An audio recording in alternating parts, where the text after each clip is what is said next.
स्वागत है आपका अपने YouTube चैनल में। शिक्षा रोजगार से जुड़ी बड़ी खबरों के लिए चैनल को सब्सक्राइब कीजिए, लाइक कीजिए, कमेंट कीजिए, शेयर कीजिए।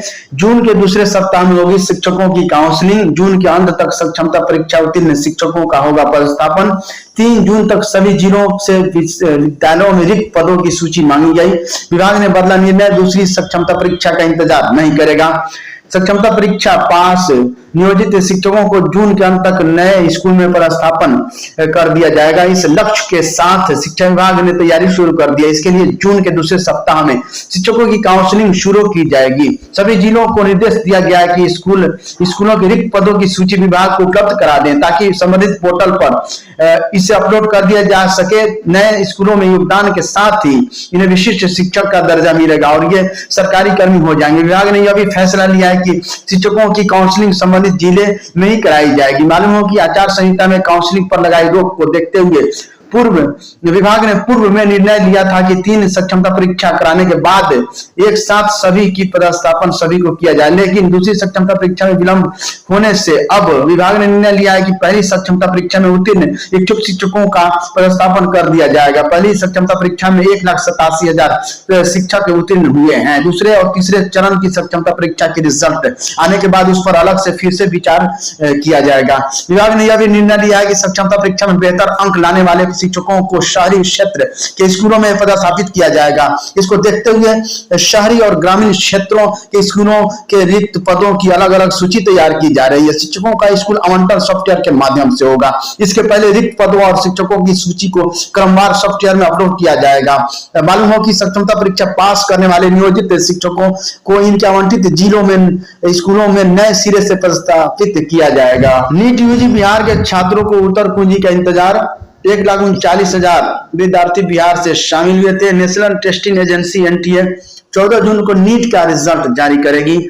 अभी विद्यार्थी उत्तर कुंजी का इंतजार कर रहे हैं। मेडिकल कॉलेजों में दाखिले के लिए प्रवेश परीक्षा 5 मई से हुई थी। इसमें देश भर के करीब 24 लाख अभ्यर्थियों ने भाग लिया है। बिहार से 1,39,000 छात्र इसमें शामिल हुए थे।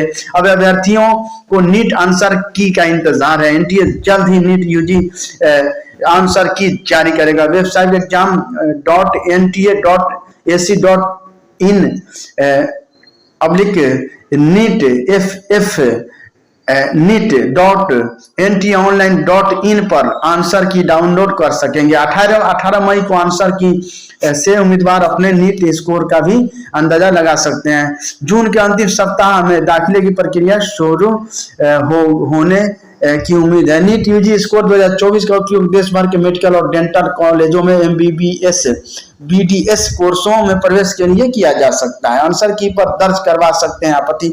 जो उम्मीदवार आंसर की से असंतुष्ट है वे इसके खिलाफ आपत्ति भी दर्ज करा सकेंगे। हालांकि आपत्ति दर्ज कराने के लिए उम्मीदवारों को अपेक्षित राशि का भुगतान करना होगा। इसके बाद विषय के विशेषज्ञों की ओर से उम्मीदवारों द्वारा प्रस्तुत चुनौतियों की जांच करेगी और सही पाने जाने पर उत्तर में बदलाव करेंगे। इसके बाद नीट यूजी का फाइनल आंसर की जारी किया जाएगा। लेटरल एंट्री से नामांकन के लिए 30 तक आवेदन। इंजीनियरिंग, स्नातक, पैरामेडिकल और स्नातक पाठ्यक्रम, डिग्री पाठ्यक्रम में लेटरल एंट्री LE से होने वाले नामांकन के लिए ऑनलाइन आवेदन की तिथि विस्तारित कर दी गई है। अब छात्र छात्राएं 30 मई तक इसके लिए ऑनलाइन आवेदन कर सकें। इसको लेकर इंजीनियरिंग समेत अन्य संस्थानों को निर्देश जारी किया गया है।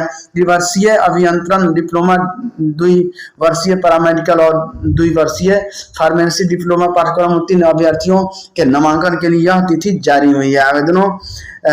आवेदकों के आधार पर नामांकन के लिए प्रवेश परीक्षा होगी। डिप्लोमा पाठ्यक्रमों की अंतिम परीक्षा यानी 2024 की परीक्षा में शामिल छात्र छात्राएं भी इसमें शामिल हो सकते हैं। भीषण गर्मी को देखते हुए सरकारी स्कूल और निजी स्कूल आज से बंद है। तो अब बच्चों को फिर 8 जून के बाद फिर जिस तरह होगा उस तरह से फिर स्कूल संचालित होगा। अभी 8 तक स्कूल बंद है। Thank you friends. शिक्षा रोजगार से जुड़ी बड़ी खबरों के लिए चैनल को सब्सक्राइब कीजिए, लाइक कीजिए, कमेंट कीजिए, शेयर कीजिए। फिर मिलते हैं, तब तक के लिए जय हिंद, जय भारत।